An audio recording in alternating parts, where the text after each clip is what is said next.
வணக்கம் நண்பர்களே, நம்ம இப்போ பார்க்க போகிறது டிஎல். அதுக்கப்புறம் கேரளாட்டிக்கான கெஸ்ஸிங் பார்க்க போகிறோம்.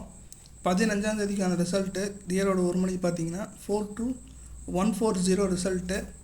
நம்ம கொடுத்த கெஸ்ஸிங்கில் பார்த்தீங்கன்னா ஆல் போர்டில் 4 மட்டும் பாஸ் ஆகிருக்கு. ஸோ பி போர்டு மட்டும் பாஸ் ஆகிருக்கு, ஏசி பாஸ் ஆகலை. ஸோ 16ஆம் தேதிக்கான கெஸ்ஸிங்குள்ளே போயிடலாம். ஆல் போர்டில் நமக்கு 7, அதுக்கப்புறம் 5 கிடச்சிருக்கு.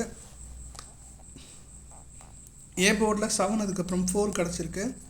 பி போர்டில் 6, அதுக்கப்புறம் 4 கிடச்சிருக்கு. சி போர்டில் 6, அதுக்கப்புறம் 7 கிடச்சிருக்கு. ஏபிபிசிஎஸ்சியில் 7447, 6446 கிடச்சிருக்கு. ஏபிசி போர்ட் பாக்ஸில் 746291 கிடச்சிருக்கு.